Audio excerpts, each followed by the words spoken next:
안녕하십니까, 박정호입니다. 매년 이맘때가 되면 미국은 블랙 프라이데이를 기점으로 대폭 할인을 하죠. 대부분 연말을 앞두고 재고 털어내는 목적으로 할인을 하는 거라서 블랙 프라이데이 세일 기다리시는 직구족들도 많은데요. 요즘 직구가 제2의 전성기를 맞았다고 합니다. 그런데 이젠 미국이 아니라 중국에서 직구하는 분들이 폭발적으로 늘었다고 하는데요. 그 이유부터 여파까지 키워드 경제에서 알아보고요. 공부왕 이종훈에서는 지난주에 이어서 한국인 노동자들이 어떻게 왜 해외에 파견됐는지, 또 그들의 희생으로 국가 경제가 얼마나 성장했는지 함께 공부해 보도록 하겠습니다. 11월 29일 수요일 박정호의 손에 잡히는 경제 플러스 광고 듣고 시작합니다. 키워드로 세상 보는 눈을 키워보는 키워드 경제 시간입니다. 남국민 뉴스 큐레이터 나왔습니다. 어서 오세요. 예, 안녕하세요. 예, 오늘 가져오신 키워드는 뭘까요? 오늘 키워드는 직구입니다. 직구. 네. 쉽게 말해 해외에서 파는 물건, 해당 브랜드 홈페이지 등을 통해서 직접 사는, 그거 말하는 거죠? 맞습니다. 그러니까 한국의 유통업체가 아니라 해외에서 파는 물건을 직접 소비자가 주문해서 받는 쇼핑을 말하죠. 그러니까 외국제 물건을 쓰는 것과 다른 점은 해외 쇼핑몰에 소비자가 직접 들어가서 판매자랑 접촉하고 직접적으로 소비자가 산다. 이게 차이점인데요. 네. 이런 직구가 본격적으로 인기를 끈 게 한 2000년대 초반쯤부터거든요. 뭐 대표적으로 우리나라의 배송대행 서비스라는 걸 널리 알렸던 몰테일이라는 이제 이런 회사만 해도 한 2010년쯤에 생겼거든요. 그러니까 한 10여 년 됐다. 역사가 꽤 긴 거죠, 생각보다는. 근데 이 키워드를 듣고 아마 그러면은 오래된 얘기하는 거 아닌가? 근데 왜 갑자기 이걸 가져왔을까 싶을 수 있는데, 사실 요즘에 직구가 제2의 전성기를 맞고 있습니다. 그래서 오늘은 다시 한번 전성기를 맞은 이 직구 이야기를 한번 해보려고 합니다. 네, 정말 직구가 대세인 것 같은 게, 저는 어떻게 느꼈냐면 어느 날 해외에서 뭘 사는지도 모르는 상황에서 뭘 입력하라고 돼 있더라고요. 그래서 이게 뭔가 봤더니 개인 통관 번호라고 맞습니다. 해서 그렇죠. 저 같은 사람도 해외에서 물건 살 때 이제 관리해야 될 정도로 이렇게 물량이 많아졌구나 싶었는데요. 그런데 요즘 또다시 전성기라고요? 그렇습니다. 일단 얼마나 그럼 많이 사고 있냐 통계를 한번 찾아보니까요. 올해 3분기까지 해외 직구로 물건을 산 규모가 4조 8천억 원으로 집계가 됐는데요. 예. 이게 지난해 같은 기간과 비교해보면 1년 사이에 20%나 늘어난 겁니다. 와. 그러니까 1년 만에 20%니까 엄청난 속도죠. 예. 이게 지난해 같은 기간에 4조 원도 안 됐는데 그 사이 1조 원 가까이 늘어난 거고, 아마 올 4분기까지 지나면 5, 6조 원까지 될 가능성이 매우 높다. 이렇게 볼 수 있습니다. 근데 이게 숫자가 워낙 커서 이제 체감이 안 되잖아요. 그래서 비교를 해보면요. 우리나라에서 아주 인기 많은 유통업체 중에 하나가 코스트코라는 곳이 있거든요. 예. 여기가 매출 굉장히 잘 나오기로 유명해요. 전 세계적으로도. 예. 그런데 여기에 한국 매출이랑 우리나라 국민들이 직구로 산 금액이 비슷한 수준이다. 이렇게 말할 수 있는 겁니다. 우리나라를 대표하는 대형 유통 마트의 매출과 유사할 정도로 직구 규모가 올라왔네요. 그렇습니다. 그런데 특이한 점이 있네요. 요즘은 달러 시세가 높은 상황이잖아요. 그러면 해외에서 뭔가 직접 구매하기가 주저될 것 같은데 1년 사이에 20%나 늘어났다. 이 속도가 정말 대단한데 왜 이렇게 갑자기 인기가 있는 거예요? 그러니까 직구 열풍이라는 말이 새로운 얘기도 아니고 너무 들은 지 오래된 얘기인데 갑자기 왜 그런가 궁금해하실 만한데요. 직구 하면은 어떤 게 먼저 떠오르세요? 저는 그냥 국내에 없는 물건들이나 국내에 있지만 뭔가 이상하게 외국에서 샀을 때 엄청 싼 거, 이런 것들을 그냥 구매하는 거 정도만 쓰거든요. 그렇죠. 언제 처음 해보신 것 같으신가요? 이거 생각해보면. 해외에서 엄청난 할인할 때. 그렇죠. 그때 씁니다. 그게 아마 우리나라 대부분의 국민들이 기억하는 게 미국이 그렇게 TV가 싸다더라. 맞아요. 이런 게 유명해졌어요. 네. 블랙 프라이데이가 요즘도 이제 블랙 프라이데이 기간인데 네. 이 블랙 프라이데이를 하면 미국에선 TV가 우리나라보다 그렇게 싸다더라. 이런 소문이 나면서 아마 10여 년 전에 미국에서 TV 같은 걸 사는 직구가 굉장히 유행을 했거든요. 예. 그게 아마 많은 분들이 기억하시는 직구의 첫 기억이실 텐데요. 통계청에서 직구 관련한 통계를 이제 집계하기 시작한 게 2014년입니다. 네. 그러니까 이게 열풍이 불고 정말 규모가 커지면서 본격화된 게 14년쯤이다. 이때를 원년으로 본다면 온라인 직구 시대가 이제 미국으로 먼저 시작이 되었었다. 이렇게 말할 수 있는 겁니다. 네. 저도 이 시대의 사람이라서 기억은 납니다만 근데 요즘은 아마존에서 뭐 TV 산다 이런 얘기는 별로 없는데. 그렇습니다. 이것도 꽤 옛날 얘기가 됐는데요. 예. 여전히 가격 차이가 뭐 미국이 더 저렴한 제품도 있기는 한데 옛날만큼 미국 직구가 우리나라보다 훨씬 싸다. 이런 건 많이 줄어든 게 사실이에요. 예. 그런데 이 트렌드가 바뀌었습니다. 이게 뭐냐면은 바로 미국에서 중국 직구로 트렌드가 확 바뀌고 있는 겁니다. 아. 그러니까 지난해까지만 해도 전체 해외 직구 가운데서 37.7%가 미국에서 왔어요. 예. 이게 미국이 1등이었는데 올해는 1위가 중국으로 바뀌었는데 점유율이 무려 46.4%나 됩니다. 근 절반이네요. 그렇습니다. 미국은 29%로 밀렸거든요. 예. 그러니까 중국이 순식간에 치고 들어와서 거의 절반은 중국에서 온다. 이렇게 볼 수 있는 겁니다. 중국에서 주로 뭘 이렇게 많이 사나요? 사오는 물건도 막 달라졌는데요. 먼저 기존의 강자였던 미국에선 대체 뭘 그렇게 사왔냐 보니까 50% 이상이 음식료품이 차지했습니다. 아. 여기에는 뭐 이런 단백질 보충제나 예. 영양제 이런 것도 포함이 되는 거예요. 이게 제 얘기인데 사실 이런 걸 많이 구매들 하셨을 거예요. 네. 영양제 같은 거. 그런 다음이 의류 그리고 화장품을 많이 사왔습니다. 즉 이제 보통 가전을 많이 생각을 하는데 의외로 가전은 비율이 많이 낮았고 주로 먹을 거, 바를 거, 입을 거 이런 거 많이 사오는 게 미국 직구였다는 거죠. 미국에서는 주로 먹고 바르고 입을 거 사왔지만 그럼 중국에서 뭐 사오나요? 중국은 구성이 확 달라지는데 옷이 61%를 차지합니다. 아, 의류요? 예, 굉장히 의외였는데요. 압도적으로 1위가 옷이 차지했고요. 그러면 옷을 중국에서 누가 그렇게 사는 건가 하실 수도 있어요. 세대에 따라서는. 예. 여기서 바로 세대 간의 차이가 발생하는 부분인데 요즘 10대에서 20대 여성들 사이에서 중국에서 옷을 직구해서 사 입는 경우가 정말 많아졌습니다. 물론 그들이 전체에서 차지하는 비중은 적지만 젊은 세대에선 마치 50대가 미국에서 영양제를 직구했듯 이런 젊은 세대들은 중국에서 옷을 주문해서 입는 게 많아졌다는 거죠. 네. 그리고 옷에 이어서는 가전제품 그리고 스포츠 레저용품 이런 게 많은데 특히 요즘에 캠퍼들 많잖아요. 캠핑족들. 캠핑용품을 사는 분들이 그렇게 많아졌다고 합니다. 그렇군요. 예전에도 중국 직구는 당연히 있긴 있었습니다만 이 정도까지는 아니었는데 그 사이에 엄청 올랐네요. 그렇습니다. 말씀하신 대로 원래 중국 직구는 바짝 유행을 하다가 많은 분들이 그만두곤 했어요. 저도 사실 그 중에 하나였는데요. 일단 워낙 저렴하다고 하니까 10여 년 전쯤에 저도 한번 해봤는데 일단 홈페이지를 접속하면 거의 반은 중국말 그리고 반은 못 알아보겠는 말이 많았던 것 같고 네.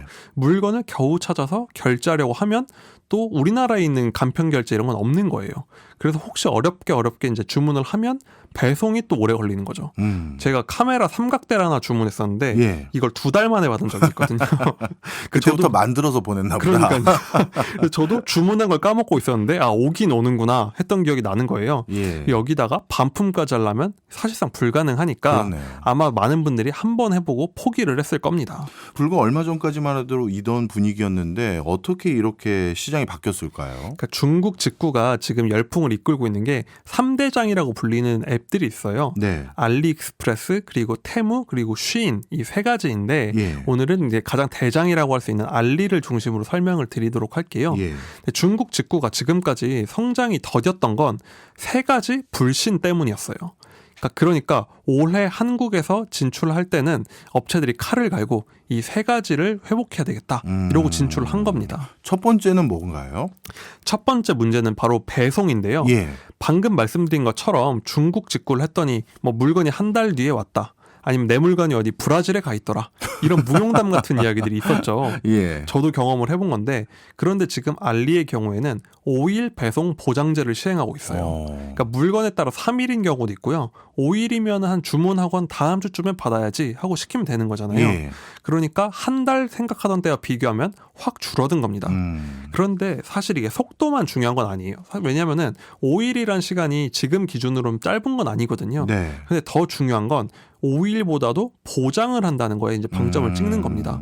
지금은 5일 보장제 상품이 만약에 5일 이상이 걸리면 일종의 보상금을 지급하고 있습니다. 아, 소비자들로부터 배송에 대해서 확실한 신뢰감을 불어넣겠다 이런 내용이네요. 그렇습니다. 이게 소비자들이 믿고 시킬 수 있도록 한 시스템이라고 볼 수 있는데요.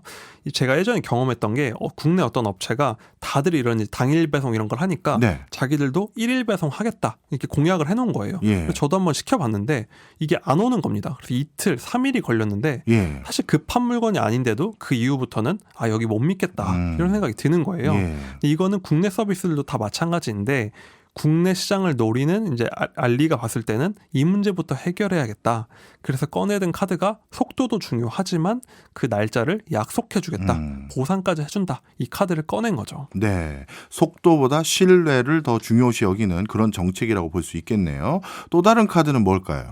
또 다른 신뢰 회복의 카드가 있는데 바로 무료 반품 서비스입니다. 무료 반품. 사실 옛날에는 반품이라는 게 국내에서도 하기 힘든 일이긴 했어요. 그렇죠. 이제 반품하려면 고객센터에 전화하라고 하고 겨우 전화하면 또 승인받아야 된다고 하고 근데 고생을 했는데 최근에 국내 환경이 변한 게 쿠팡 같은 곳이 등장하면서 무료 반품 이런 게 너무 익숙해졌잖아요. 예. 그러니까 눈높이가 확 높아진 상황이다 보니까 이렇게 반품을 제대로 안 해주면 장사를 하기가 어려워진 겁니다.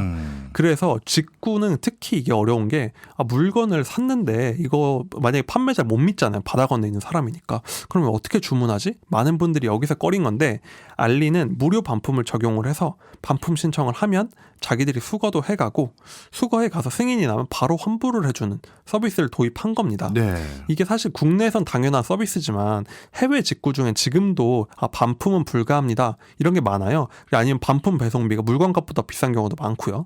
그런데 이거를 무료로 한다고 하니까 국내 소비자들 입장에선 한번 시켜볼까 하면서 시킬 수가 있게 됐다는 거죠. 야, 이거 대단하네요.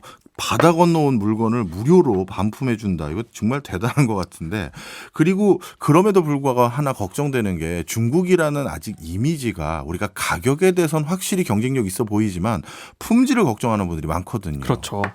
제가 지금까지 말씀드렸지만 뭐 속도도 좀 빨라졌다고 하고 믿고 주문도 할 수 있고 반품을 하면 되긴 하지만 이거 샀다가 물건의 질이 너무 안 좋으면 어떨까 걱정을 많이 하잖아요. 네. 그러니까 무료 반품을 해준다 해도 품질 문제 자체를 해결하지 못하면은 이제 어려운 벽이 있는 거예요. 예. 그런데 이 불신의 벽을 해소해 준 게 굉장히 역설적으로도 국내 쇼핑몰과 셀러들이다 이렇게 볼 수 있습니다.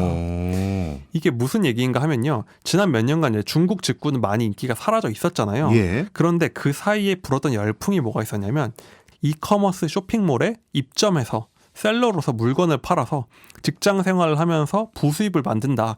이게 엄청난 직장인들 대상 강의도 많고 책도 쏟아질 만한 아이템이었어요. 아, 그렇군요. 근데 이 아이템이 지금 사실 되돌아보면 뭐가 있냐면은 예. 이런 알리 같은 사이트에서 개당 5,000원의 물건을 사와서 예를 들면 뭐 전동 안마기, 초음파 세척기 이런 걸 개당 5,000원, 2,000원에 사와서 2만 원, 3만 원에 파는 물건들이 많았던 거예요. 예. 그러니까 그렇게 직장인 부업 열풍이 불었을 만큼 인기던 아이템들이 사실은 지금 알리에서 파는 제품들을 한국에서 팔아왔다는 거죠. 아, 어찌 보면 이미 우리가 국내 쇼핑몰에서 중국산 제품을 쓰고 있었던 거네요. 그렇습니다. 그래서 중국 제품을 시키기는 좀 불안하지 않아? 누군가 이렇게 얘기를 하면 이제 소비자들 사이에서 어차피 한국에서 주문을 해도 그거 어차피 중국에서 오는 물건이랑 똑같아. 그리고 내가 써보니까 그게 그건 것 같아. 이런 식의 경험이 쌓여버린 거예요. 예. 그러다 보니까 우리나라 중소기업 잘 만드는 데서 만든 건가 보다 시켰다가 속은 거죠, 일종의. 그러다 보니 한쪽에서는 국내에서 사는 거에 대한 불신은 늘어나는데 반해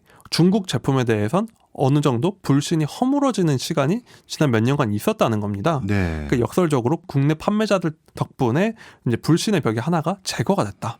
그러면서 알리가 지금 이제 불신의 벽을 넘고 있다. 이렇게 볼 수 있는 거죠. 말씀을 쭉 듣고 보니까 이거 국내에서 직구 열풍이 꽤 오래될 것 같은데요. 아무리 봐도 이거 국내 기업들에게도 미치는 파급 효과가 굉장히 클 것 같은데 어떻게 보십니까? 그렇습니다. 지금 이게 그냥 직구라는 게 방금 말씀드린 대로 전체 매출이 한 6조 원 정도니까 물론 큰 규모이긴 하지만 전체 상거래 시장으로 보면 작잖아요. 네. 그런데 변화를 꽤 많이 일으키고 있습니다. 가장 큰 변화라고 할 수 있는 게 이게 직구라는 틀을 벗어나서 전체 이커머스 시장을 흔들 정도 규모가 될 것 같다. 이런 얘기가 나오는 거예요. 왜냐면요. 지금 기세가 어느 정도냐면 우리나라 이제 부동의 쇼핑 앱 1위는 쿠팡인데요. 예. 그 다음은 11번가. 그런데 3위를 차지한 게 알리익스프레스입니다. 벌써 3위예요? 그렇습니다. 와. 지금 월간 사용자 수가 한 600만 명을 넘어섰는데요. 예. 지금 이제 11번가 같은 경우는 굉장히 정체가 이어지고 있기 때문에 예. 이 기세로라면은 알리익스프레스가 곧 11번가를 뛰어넘는 건 어렵지 않다. 이런 얘기까지 나오는 거예요. 이야, 오히려 이렇게 알리익스프레스와 같은 해외 직구 사이트가 붐업이 되면 우리 기업들 중에서 이득을 보는 기업도 있나요? 그렇습니다. 이게 완전 판이 바뀌는 상황이다 보니까 국내에서도 지금 굉장히 희비가 엇갈린다 할 수가 있는데 네. 일단 가장 큰 수혜를 누리는 기업이 있는데요. 바로 물류 기업입니다. 그러니까 굉장히 예상 바뀔 수가 있는데 예를 들어서 한진택배를 운영하는 한진은 네. 아예 해외에서 들어오는 통관 작업을 하는 물류센터가 있는데 여기에 처리량을 내년까지 2배로 늘리기로 했습니다. 그러니까 1년 사이에 2배로 늘리는 게 지금은 이제 예를 들면 110만 상자를 처리할 수가 있어요. 예. 그런데 이걸 220만 상자로 늘리는 거예요. 예. 요즘에 어떤 현상이 벌어지고 있냐면 물건을 주문했을 때 내 물건이 도착은 했는데 한국에 그게 자꾸 통관 중이라고 뜨는 상태를 오래 보신 경험이 있을 거예요. 예. 그게 사실은 통관 센터에 물건이 너무 많이 와서 병목이 걸리는 거거든요. 그런데 그거를 이제 통관만 시키면 물류업체들이 돈을 버는 거잖아요. 그래서 한진 같은 이제 회사는 2배로 늘려가지고 큰 호황을 맞고 있다 할 수가 있는 거고, 이게 또 이 기업에게는 큰 기회인 이유가 뭐냐면요. 이 회사가 원래는 쿠팡의 물량을 많이 나르던 업체였어요. 네. 그런데 쿠팡이 자체 물류를 강화하다 보니까 여기랑 계약을 이제 더 이상 안 하는 거예요. 그러니까 점유율을 굉장히 잃고 있었는데 그렇게 해서 점유율도 뺏기고 굉장히 지지부진한 상황이었는데 갑자기 해외에서 알리라는 회사가 들어와서 시장을 열어준 겁니다. 그러니까 이런 기업은 굉장한 수혜를 누린 기업이다. 이렇게 볼 수 있는 겁니다. 또 다른 수혜를 보고 있는 기업들이 있을까요? 또 다른 수혜를 기대하는 건 CJ와 같은 국내 제조기업들이에요. 제조기업이요? 그러니까 국내 제조기업이 직구업체랑 무슨 이제 이득을 볼 일이 있을까 싶을 예. 수가 있는데요. 이 중에서 CJ를 주목해봐야 되는데요. CJ는 사실 쿠팡과 사생결단, 그 경쟁을 하고 있는 이른바 반쿠팡 연합의 대장이다. 이렇게 부르는 기업입니다. 네. 그러니까 CJ가 만드는 게 이제 햇반, 비비고 같은 이제 물건들인데 이거를 이제 납품하는 걸 갖고 쿠팡과 갈등을 하면서 지금은 아예 쿠팡에서 입점을 아예 안 하고 자체몰로 물건을 팔아왔어요. 네. 그런데 자기들만으로는 이렇게 굉장히 타격을 입고 있었던 거죠. 예. 그런데 사실 CJ가 국내 1위 물류회사인 CJ 대한통운을 운영하는 회사예요. 예. 근데 여기가 알리의 국내 배송을 전담하고 있습니다. 그러니까 쿠팡과 라이벌인데 곧 쿠팡과 대적할 수 있을 것 같은 해외 직구 업체의 국내 배송을 CJ가 다 도와주는 거예요. 물론 공짜로 도와준 게 아니라 도와준다기보다 협력을 하는 거겠죠. 예. 그러다 보니까 이 양쪽의 시너지가 대단한 이유가 뭐냐면 제가 이제 성경제 게시판을 보니까 어떤 분이 그런 질문도 남겨주셨더라고요. 뭐죠? 도대체 알리에서 중국에서 온다는데 어떻게 5일 만에 집에 오냐. 이게 너무 신기하다는 질문이 있더라고요. 예. 저도 받아봤을 때 그 경험을 했는데 그게 가능한 이유는 알리가 중국에서 한국까지 갔다 빨리 배로 나르고 거기서부터는 대한통운이 우리나라의 튼튼한 인프라망을 활용해서 전국으로 빠르게 배송을 해주고 있는 거예요. 그러니까 이 두 업체가 협력하면서 굉장한 시너지를 내고 있다. 그 대표적인 수혜 기업이라고 볼 수가 있는 거죠. 그렇군요. 그리고 또 하나가 방금 제조기업들도 이득을 보고 있다고 했는데 네. 사실은 국내에서 쿠팡이 워낙 경쟁력이 강해지고 있다 보니까 예. 이제 협상을 해야 되잖아. 납품할 때 뭐 얼마에 납품을 해라, 좀 더 깎아달라. 근데 지금까지는 쿠팡이 너무 강한 상대였는데 그렇죠. 어느 날 갑자기 경쟁자가 생긴 거예요. 예. 특히 알리는 알리바바 같은 경우는 세계에서 손꼽히는 기업이니까 예. 자금력이 더 크거든요. 그러니까 여기에 속속 국내 기업들이 입점하고 있습니다. 그러니까 지금 알리가 계획하고 있는 건 뭐냐면 직구로 시작을 했지만 사실 곧 이제 한국에 많은 물류센터를 직접 만든다는 거예요. 그러니까 자기들이 한국의 물류센터를 만들어서 한국에서 중국 직구가 아니라 그냥 예. 알리에서 사도록 한다. 그런데 그 물건들을 뭐냐? 우리나라 국민들의 신뢰가 높은 이런 유명 우리나라 제조기업 브랜드를 입점시킨다는 거죠. 이야. 어찌 보면 이제는 공룡이 돼버린 유통업체와 그리고 일부 이커머스 업체의 새로운 어떤 돌풍과 어떻게 보면 변화가 야기되기 직전인 것 같은데 그렇죠. 그럼에도 불구하고 이런 생각은 듭니다. 뭐 아까 알리 때문에 우리나라 국내 이커머스 회사들이 어려워질 수도 있다. 점유율을 뺏기고 있다라는 말씀. 그리고 또 한 가지는 결국 알리에 있는 물건 대다수는 중국산 물건이잖아요. 그렇죠. 그러면 결국 우리나라 유통업체와 제조업체 힘들어지는 건 아닌가요? 그렇습니다. 이게 사실 쓰는 입장, 소비자 입장에선 좋은 일이기는 한데 그렇게 이제 우리나라 기업들의 관점을 봤을 땐 굉장히 고민이 되는 부분이죠. 그러니까 예. 위기라고도 할 수 있어요.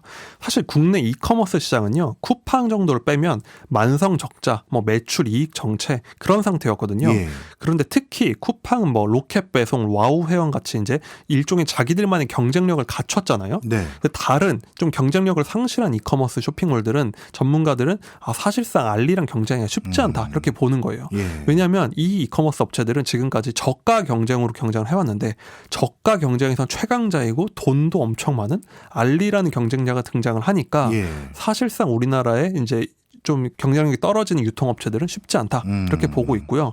제조도 사실 문제인 게요. 방금 말씀드린 것처럼 브랜드 파워가 있고 믿을 수 있는 제조업체들은 우리도 또 다른 선택지가 생겼어 하겠지만 문제는 중국의 이 저렴한 물건들과 경쟁을 해야 되는 우리나라 중소 제조업체들인 거죠. 그러니까 중국은 14억 중국인을 대상으로 물건을 만드니까 규모의 경제가 엄청난 거예요. 그런데 여기에 경쟁을 하려고 하면 예를 들면 뭐 전동 칫솔 이런 걸 만든다고 했을 때 우리나라 작은 중소기업들은 경쟁이 너무 어려우니까 이거 상대하기가 쉽지 않다 이렇게 볼 수 있는 겁니다. 알겠습니다. 이 작은 사이트 하나, 앱 하나 생긴 줄 알았더니 우리 경제에 새로운 완전히 큰 판을 바꿀 그런 요소였네요. 오늘도 제대로 배웠습니다. 지금까지 남국민 기자였습니다. 고맙습니다. 감사합니다. 저희는 광고 듣고 2부로 돌아오겠습니다. 궁금하지만 공부하기 귀찮은 분들을 위해 대신 공부해드립니다. 공부왕 이종훈. 오늘도 이종훈 작가와 함께합니다. 어서 오세요. 안녕하세요. 오늘도 지난 시간에 이어 한국인 노동자의 해외 취업과 노동의 역사에 대해서 얘기해 주실 거죠? 네, 오늘도 지난 시간에 이어서 애청자 이장태님께서 대신 공부해달라고 말씀해 주셨던 한국인 노동자의 해외 노동의 역사에 대해서 말씀드릴 건데 지난 시간에 파독 강부 그리고 파독 간호사에 대해서 잠깐 언급을 해드렸잖아요. 네. 오늘은 지난 시간에 못다한 이야기에 더해서 월남 파병 그리고 중동 건설에 관한 이야기까지 할 텐데요. 본격적인 이야기를 시작하기 전에 지난 방송 중에 민희로 이진희님께서 질문을 하셨어요. 이진희님께서 질문하셨는데 네. 제가 시간이 없어서 답변을 못 드렸는데 이진희님의 이 질문은 이렇습니다. 얼마 전 태국인들이 우리나라에서 일자리를 구할 때 우리 돈 900만 원 이상의 중개 수수료를 냈다는 이야기를 들었습니다. 혹시 우리나라 사람들도 과거 서독이나 중동 같은 곳으로 해외로 취업을 나갈 때 중개 수수료를 내고 나갔나요? 라는 질문 주셨거든요. 예. 이 질문에 대한 대답을 먼저 드려야 될 것 같습니다.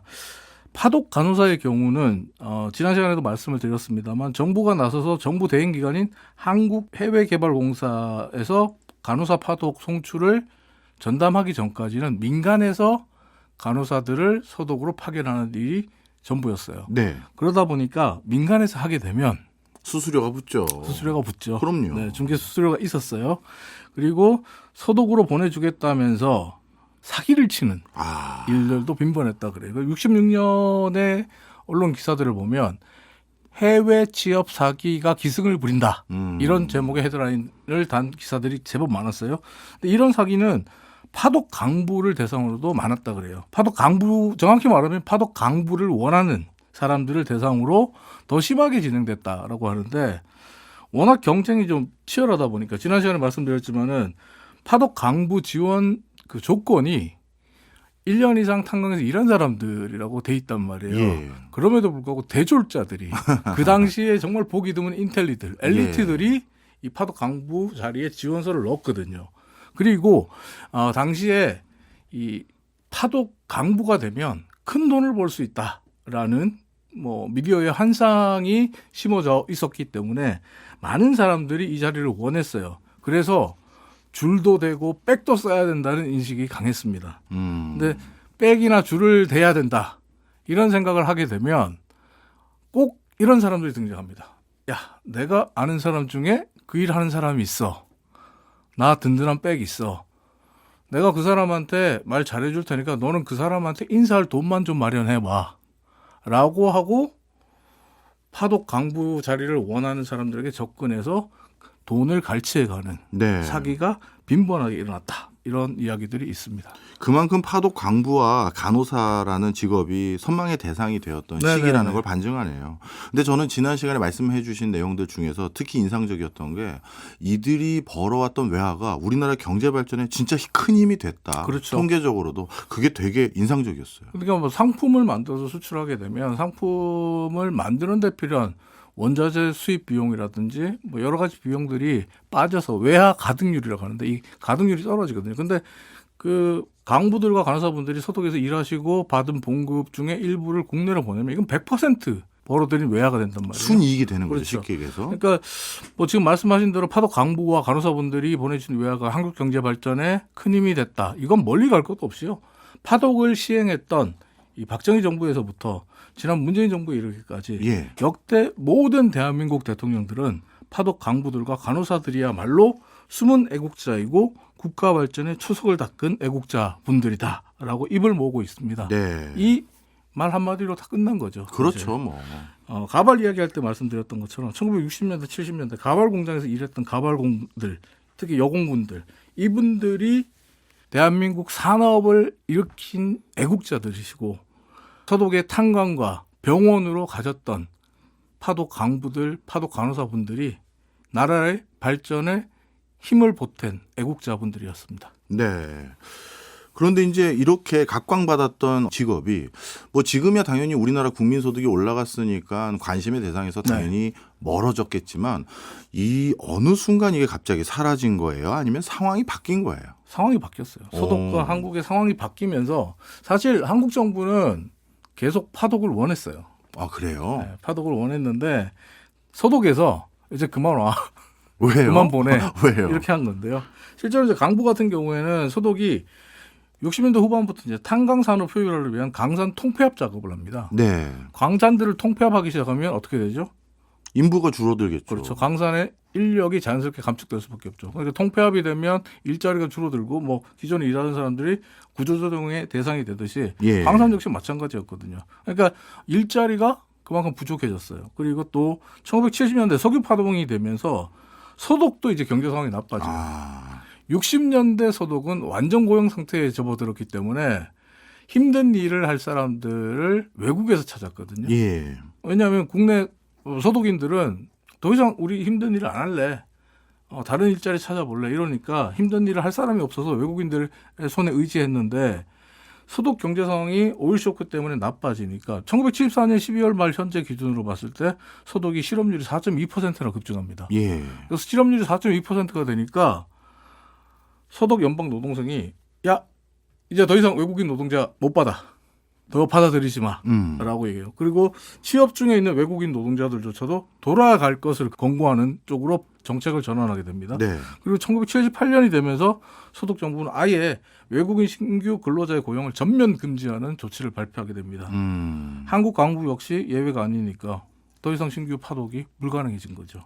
그리고 간호사 같은 경우는 소독보다는 한국 내의 사정이 빌미가 됐어요. 오히려 우리 내부 사정이요? 왜냐하면 이 간호 인력들 전체가 다 소독으로 가버리니까 국내 국내에서. 병원에 보조 간호, 뭐 간호 보조사조차 구하기 힘들어지는 거예요. 예. 지난 시간에 말씀드렸듯이 국내와 비교했을 때 보조 간호사가 소독에 가서 일을 하면 국내 정식 간호사보다 3.5배 많은 월급을 받았단 말이에요. 네, 기억납니다. 3배 반에 더 많은 월급을 받는데 여기 있겠어요? 소독으로 가려고 하죠. 그러다 보니까 국내에 간호 인력이 너무 부족해졌어요. 그 때문에 한국 국민 보건에 좀 지장이 초래되는 그런 상황이었어요. 네. 그래서 과거에 제가 공부할 때는 이걸 우리 정부가 네. 점차 줄여나가고 중단했다 이렇게 배웠는데 예. 하지만 이번에 공부하면서 알게 된 사실은 이 문제를 처음 제기한 게 한국 정부가 아니라 소독의 병원 노조 그리고 소독 정부였더라고요. 그러니까 무슨 말이냐면 소독 노조, 병원 노조와 정부가 한국 국민들의 보건에 지장이 생길 만큼 한국에서 많은 간호사가 오고 있다는 것은 심각한 문제다. 그러니까 한국 국민들의 보건에 지장을 초래하는 이 상황을 해결해라. 그렇지 않으면 우리는 더 이상 한국에서 간호 인력을 받아들이지 않겠다라는 의사를 강력히 표명하면서 이 일이 시작됐다는 거예요. 약간 냄새가 납니다. 왜요? 왜냐하면 이역 만리에 있는 국가의 어떤 병원과 노조에서 이역 만리에 있는 국가의 국민들의 건강을 걱정한다. 제가 보기에는 그건 아닌 것 같고 다른 사정이 있을 것 같은데요. 그렇죠. 소독 병원 노조와 소독 정부가 우리나라 국민들의 보건 상황을 걱정한다. 그럴 리가요. 그렇죠. 네. 속내를 들여다보면 자신들의 일자리 때문이에요. 예. 74년에 제가 아까 말씀드렸잖아요. 소독의 실업률이 4.2%로 올라갔어요. 근데 재밌는 건 74년에 소독 내 간호요원의 임금이 11% 상승합니다. 그러면 급상승해요. 간호사가 모자른다는 얘기인가요? 그러니까 실업률이 급증하고 있는데 네. 더 좋은 대우, 더 높은 임금을 주는 일자리로 떠오른 거죠. 예. 그러니까 독일 여성들이 간호원을 인기 직종으로 선호하게 돼요. 그 당시에 70년대 중후반의 기록들을 보면 독일 여성들이 가장 선망하는 직업 3위가 간호사였어요. 그러다 보니까 독일 여성들이 대거 간호사직에 진출하기를 희망하고 또 진출하기 시작했고, 근데 기존의 일자리는 다 한국인들이 잡고 있는 거죠.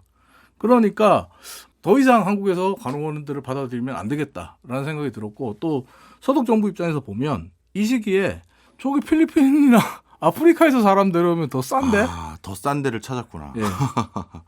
이제는 우리가 필리핀이나 아프리카 쪽에서 간호원들을 찾아야겠어 라고 생각하게 된 거죠.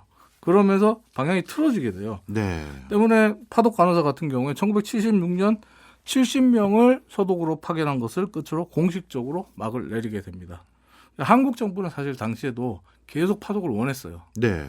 왜냐하면 이 당시에 한국 그 경제가 굉장히 안 좋았고, 70년대니까 오일 쇼크니까요. 네, 굉장히 안 좋았고, 뒤에 가서 좀 더 자세히 말씀드리겠지만 그때 한국 경제는 국제금융기관들이라든지 해외 언론들에서 파산 상태라고 선고받을 정도였단 말이에요. 예. 그럴 정도로 굉장히 안 좋았기 때문에 한국 정부 입장에서는 정말 1달러가 너무 소중해서 파독을 해서 원했어요. 하지만 서독 정부의 이런 완강한 입장 변화, 그리고 외부 환경의 변화로 인해서 어쩔 수 없이 그만뒀다, 이렇게 보시면 되겠고요. 네. 뭐 마치 정말 미군이 베트남에서 철수하면서 우리가 더 이상 파병을 할 수 없었던 월남 파병과 같은 상황이 돼버렸죠. 네. 월남 파병 말씀 주셨으니까 자연스럽게 월남 파병으로 좀 넘어가 볼까요? 네. 월남 파병은 우리가 언제부터 시작된 건가요? 월남 파병은 1964년 9월 11일 1차 파병을 시작으로 이제 시작이 됐어요. 근데 이 월남에, 그러니까 베트남에 장병들을 파견하겠다는 생각은 그 이전부터 했어요. 예. 월남 파병이 처음 그 수면 위로 오른 건 1961년 박정희 대통령이 미국의 케네디 대통령을 만났을 때예요. 네. 케네디 대통령을 만나서 박정희 대통령이 우리가 베트남에 군대를 파견하겠다. 우리가 먼저 얘기한 거예요? 네, 박정희 대통령이 먼저 제안했습니다. 미국에. 그리고 64년 9월 11일에 1차 파병이 시작됐고, 한국군이 모두 철수했던 1973년 3월까지 이 월남 파병은 대한민국 경제 성장과 도약의 신의 한 수로 작용하게 되고, 정말 도약의 기초를 닦아줬다, 이렇게 말씀드리겠습니다. 지난번에도 가발 수출이 이루어질 수 있었던 게 월남 파병이라고 말씀 베트남 주셨잖아요. 파병을 우리가 결정했기 때문에 예. 그러니까 베트남 편을 적극적으로 들었던 중국에 대한 무역 제재를 미국이 가했고, 그 중국이 빠진 자리에 우리가 들어갔고, 거기에 한국이 월남 파병을 해줬기 때문에 더 특혜를 얹어주면서 예. 우리가 미국 가발 시장에서 단숨에 2위로 치고 올라갈 수 있었죠. 네. 월남 파병을 통해서 가발 등 우리나라 물건이 미국에 수출이 더 잘 된 효과도 있겠지만, 네. 오늘은 그 월남 파병된 장병들의 급여, 이걸 또 얘기를 해야 되잖아요. 중요한 건 국내로 얼마나 송금됐냐. 그렇죠. 야, 그때 어떻게 보면 이게 진짜 피와 땀이 들어간 그렇죠. 돈인데. 이건 사실은 전쟁터에서 번 돈이잖아요. 그러니까요. 이제 목숨을 담보로 한 전쟁터에서 번 돈인데, 실제로 앞서도 지난 시간에 말씀드렸지만은 그 월남 파병을 간 그 군사들 같은 경우에 예. 정부에서 강제적으로 급여를 가져갔다면서요. 급여의 80%를 저축하게 했죠. 예, 가져간 예. 게 아니라 저축하게 했죠. 그게 무슨 그래서 얼마나 입금이 강제적으로 됐나요? 저축하게 했고, 근데 이제 1966년 그 월남 파월 장병들이 국내로 송금한 자료가 있더라고요. 그래서 자료를 네. 봤더니 직접 송금한 돈이 1억 7,830만 달러. 무려 1억 7,830만 달러예요. 지금도 큰 돈인데, 와. 어마어마한 돈이죠. 예. 그때 당시로 치면. 또 월남 파병으로 인해서 이게 장병들만 파견한 게 아니거든요. 예. 우리 민간 기업과 민간 기술자들도 굉장히 많이 갔어요. 특히 건설 쪽이라든지. 그러니까 거기 전쟁을 치르면, 특히 베트남 정글에서 전쟁을 치러야 되는데 길 내야 되고 뭐 여러 가지 작업을 해야 되는데 미군 공병들이 그걸 다 하느냐? 못 하는군요. 다 못 하는 거죠. 그래서 그런 일자리를 한국 그 민간에게 넘기는 그런 경우가 많았거든요. 뭐 당연히 군납도 했을 것 같고요. 그렇죠. 군납도 했고요. 그래서 수출, 군납, 용역, 건설 등의 이제 민간 파월 기술자가 국내로 송금한 돈이 파독 간호사나 파독 강부가 보낸 돈과 비교가 안 될 정도로 높았습니다. 어느 정도 차이예요? 1967년 자료를 보니까 서독 강부와 간호사가 보낸 총 금액이 서독에서 이제 들어온 돈이죠. 강부와 간호사가 국내로 보낸 금액이 132만 7천 달러였거든요. 예. 근데 파월 기술자가 보낸 송금액 1967년에 파월 기술자가 보낸 송금액이 무려 10배가 넘는 1,594만 4천 달러예요. 확실히 전쟁터에서 그럼요. 버는 돈이 이건 또 더 다른 크다고 거죠. 볼 수 있는 거죠. 예. 그러니까 베트남 파병 기간 동안 한국 기업의 이윤과 파월 장교형, 파월 기술자들이 받은 노임과 보상금을 다 합치면 7억 5천만 달러가 넘어요. 이들이 국내로 송금한 돈만 1억 6,600만 달러고요. 앞서도 말씀드렸고 지난 시간에도 말씀드렸던 것처럼 1960년대 한국 정부는 정말 단돈 1달러가 아쉽고 귀했던 시절을 보냈던 정부거든요. 네. 그런데 이런 엄청난 돈이 베트남에서 들어오게 된 거죠. 실제 당시 수준에 우리나라 경제 수준에서 외화 보유고를 하는 것도 얼마 안 됐을 것 같아요. 외환 보유고요? 말씀하셨으니까 제가 자료를 찾아봤던 걸 말씀을 드리면 예. 베트남 전쟁 시기에 한국이 외환 보유고를 그 변천사를 보면 예. 1964년 1차 파병을 시작하던 1964년에 대한민국의 외환 보유고가 1억 2,900만 달러였어요. 예. 근데 베트남 파병의 막바지로 갔던 1970년대 한국의 외환 보유고가 5억 8,400만 달러로 늘어납니다. 5배 이상 늘어나요. 그리고 이때 벌어들인 경제적 이득, 그리고 외환 보유고. 외환 보유고는 어떻게 보면 국제 신인도가 직결되는 문제잖아요. 그렇죠. 그러니까 외환 보유고가 우리 국가의 외환 보유고가 낮으면 사실은 우리나라처럼 수출로 먹고 사는 국가는 수출이 막혀버려요. 어떻게 보면. 예. 그런 상황인데 어쨌든 이렇게 외환 보유고가 늘어나면서 오히려 한국 기업들이 만든 상품들이 더 많이 수출되는 또 보이지 않는 효과도 있었다고 합니다. 네. 이때 벌어들였던 경제적 이득이 사실 한국이 60년대 그리고 70년대 초반까지 강조했던 경공업 위주의 산업 구조에서 70년대 중반부터 강력하게 박정희 정권이 추진했던 중화공업 정책으로 이제 그러니까 돌아설 수 있는 자본이 됐구나. 돈이 됐는데 이런 결과에서 보듯이 당시 한국 정부 같은 경우는 65년부터 굉장히 적극적으로 베트남 파병을 홍보했어요. 그럴 수밖에 없을 것 같아요. 돈이 들어오니까. 예. 베트남에 가면 월급이 보장되고 한국에서보다 더 많은 돈을 벌 수 있다라고 홍보했어요. 하지만 예전 파독 강부보다는 네. 조금 톤을 낮췄습니다. 뭐 이거는 진짜 이게 여긴 생명을 거는 전쟁터니까. 거니까. 그럼요. 예. 근데 사실은 서독의 탄광도 굉장히 위험한 곳이었거든요. 예. 근데 어쨌든 베트남에 가면 월급이 보장되고 한국보다 더 많은 돈을 벌 수 있다는 기회의 땅처럼 베트남을 묘사했기 때문에 거기에 전쟁터라는 인식이 조금은 약했어요. 예. 그리고 또 이런 정부의 동료가 어떻게 보면 젊은이들과 기술자들 입장에서 보면 그래 뭐 여기서 굶어 죽거나 베트남 가서 죽거나 똑같다. 하지만 베트남을 가면 이 지긋지긋한 가난을 탈출할 수 있다. 탈출구를 찾을 수 있다라고 생각해서 많은 젊은이들이 앞다퉈서 전쟁터로 나가겠다고 지원했습니다. 예. 그리고 그들은 베트남에서 가족에 대한 그리움 그리고 힘들고 외로운 삶을 견뎌내면서 묵묵히 앞서 말씀드렸던 1억 달러가 넘는 돈을 국내로 보내왔죠. 네. 그리고 그 돈이 한국 경제의 고속 성장의 밑거름이 됐고 이런 분들의 보이지 않는 희생이 있었기에 한국 경제가 사실은 오늘날의 발전을 이룰 수 있었다 말씀드리겠습니다. 60년대부터 70년대까지는 70년대 초반까지는 월남 파병 전사들이 보내온 송금한 금액 네. 이게 우리나라 경제에 또 기여를 했는데 이제 70년대 중후반 들어서는 중동 진출이 제일 중요하잖아요. 네. 근데 중동으로 떠나게 된 이유가 정말 그때는 너무 급해서였어요. 그러니까 그 서독으로 강부를 보내고 간호사를 보내는 건 정부가 어느 정도 외화를 벌어들일 수단으로 약간 생각을 해가지고 그 사람들을 모아놔갖고 네. 그 앞서 말씀드린 월남 파병 같은 경우는 61년에 우리가 먼저 미국 측에다가 파병하고 싶습니다라고 제안을 했을 정도로 예. 준비된 상태였거든요. 예. 근데 이 중동 진출은 정말 부랴부랴 급하게 추진했어요. 예. 왜냐하면 70년대 들어오면서 베트남 전쟁 특수가 끝났잖아요. 예. 미군이 철수하면서 우리도 같이 철군해야 됐잖아요. 그래서 더 이상의 베트남 특수를 기대할 수 없는 상황이죠. 그리고 외화가 들어오던 외화가 이제 뚝 끊어지게 생겼죠.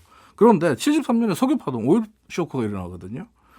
오일 쇼크가 일어났는데 하필이면 앞서 말씀드렸듯이 60년대 후반에 소독과 베트남에서 들어오는 외화를 바탕으로 한국 정부는 이제 경공업 중심의 국가에서 탈피해서 중화공업 국가로 변모하겠다라고 드라이브를 걸었단 말이에요. 예. 근데 중화공업을 하려면 뭐가 필요하죠? 돈이 더 필요하죠. 석유가 필요하죠. 아, 석유. 중화공업은 석유가 절대적으로 많이 필요한 공업인데 예. 대량의 석유가 필요한데 오일 쇼크가 터졌네. 아, 더 비싸게. 기름값, 오일값, 원유값이 천정부지로 올라가는 상황이 됐죠. 예. 그러니까 이미 투자해놨던 산업에 투자해놨던 것이 거의 붕괴할 이 직전으로 몰리게 된 거예요. 네네. 그러니까 한국 경제, 한국 산업 전체가 침몰하고 붕괴되기 일보 직전이었단 말이에요. 그러니까 한국이 그 당시의 상황들을 보면 1975년에 경상수지 적자가 20억 달러 전후로 갑니다. 굉장히 높아져요. 네. 국제수지에 급격한 악화가 일어나고 국내적으로는 인플레이션 그리고 외부적으로 외채의 이중 압박까지 더해지면서 네. 앞서 말씀드린 대로 국제금융시장에서는 한국 경제는 이제 끝났다. 한국은 붕괴됐다라고 선고하길 정도에 몰리게 돼요. 그런데 이런 어려운 상황에서 중동에 우리 근로자들을 보내자 이런 아이디어가 어떻게 생각난 거예요? 그 이제 오원철 당시 청와대 경제수석이 생각해낸 네. 건데 오원철 청와대 경제수석 같은 경우에 어떻게든 국가 부도를 막아야 된다라는 생각 때문에 정말 외국 사람들을 붙잡고 니네는 오일 쇼크 어떻게 대비하고 있니? 그다음 우리 좀 도와줄 수 있어? 라고 읍수하고 하소연을 했어요. 예. 그러니까 외국인들이 야 우리도 뭐 큰 대책은 없어. 근데 그리고 우리도 힘들어. 도와주기 좀 힘들어. 근데 저기 중동은 오일 쇼크 때문에 떼돈을 벌었어. 아. 그리고 쟤들은 지금 달러가 넘쳐 흘러. 예. 그러니까 달러 필요하면 저 중동에 물어봐. 이렇게 얘기한 거예요. 그게 오히려 아이디어가 됐구나. 예. 그래? 그러면 우리가 살 길은 지금 전 세계의 달러를 빨아들이고 있는 저 중동이 저 달러를 이용해서 경제 발전을 위해 투자할 돈, 건설 사업 이런 것들에 우리도 참여하고 그 달러를 받아오는 게 우리의 유일한 탈출구다라고 생각한 거죠. 그래서 네. 박정희 정권이 이 기업들에게 중동에 나가라고 적극적으로 중동 진출을 독려합니다. 네. 근데 기업들이 나가질 못해요. 왜요? 문제가 있었거든요. 어떤 문제가 왜냐하면 있나요? 중동은 사업 주체를 정부가 아니라 민간 주체로 딱 박아놨어요. 아. 근데 앞서 말씀드린 대로 한국은 당시에 국가 경제가 부도나기 일보 직전이었는데 예. 민간 기업이라고 돈이 있겠어요? 그렇죠. 없잖아요. 근데 대규모 건설 프로젝트를 수주하려면 돈이 있어야 되잖아요. 예, 예. 돈이 없으니까 나가지를 못하는 거예요. 그래서 정부가 건설부를 앞세워서 해외 건설 지원 방안이라는 걸 제정해서 네. 해외 건설에 대해서는 물적 담보 없이도 신용으로 지급 보증해주고 중동에서 벌어들인 건설 소득은 법인세 50% 감면. 이야. 그것도 중동으로 나가겠다고 하는 건설 노동자가 있으면 월 소득 50만 원까지 소득세 면제. 이때 월 소득 50만 원 내산 거의 없었거든요. 그리고 해외 취업자 자녀 전원에게 장학금 지급. 이런 혜택들을 주면서 더 많은 사람들이 중동으로 나가 독려했고 네. 결국 중동을 우리가 성공적으로 뚫으면서 한국 경제가 다시 일어설 수 있는 전기를 마련할 수 있게 된 거죠. 네. 이거 뭐 우리 한국 노동사 다음 주 또 해야 되나요? 아니요. 시간이 없으니까 여기서 좀 마무리하려고 하는데 지난 예. 2017년 9월에 서울에 있는 독일 대사관조에서 파독 예. 간호사 강부를 위로하고 격려하는 행사가 열린 적이 있는데요. 예. 이때 윤행자 제독 한인 간호사협회 회장님의 연설 내용이 너무 좋아서 이 연설 내용 일부를 소개하면서 이야기를 마무리하겠습니다. 예. 저는 파독 간호사로 일하다가 이제 40년째 독일에서 살고 있습니다. 간호사 일을 그만둔 지금은 독일 노동자와 비슷한 노동 조건을 보장해준 독일 국민에게 보답하는 심정으로 지금도 독일에 온 이주 노동자들을 돌보는 일을 하고 있습니다. 40년 전 우리들이 독일로부터 받았던 대접을 생각해서라도 한국 사회가 부디 외국인 노동자들의 처우에 더 관심을 가지시고 노력해 주시길 간곡히 당부드립니다. 애청자 이정태님께서 말씀하셨죠. 지금은 외국인 노동자가 국내에서 너무 많이 보인다고. 네. 근데 그들에게 우리가 어떤 대우를 하고 있는지 한번 생각해 봤으면 좋겠습니다. 알겠습니다. 지금까지 이종훈 작가였습니다. 고맙습니다. 감사합니다. /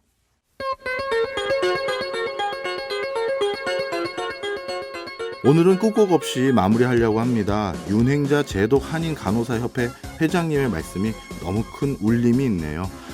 박정호의 손에 잡히는 경제 플러스는 내일 저녁 8시 5분에 다시 찾아오겠습니다. 고맙습니다.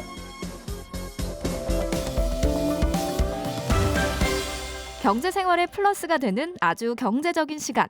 박정호의 손에 잡히는 경제 플러스.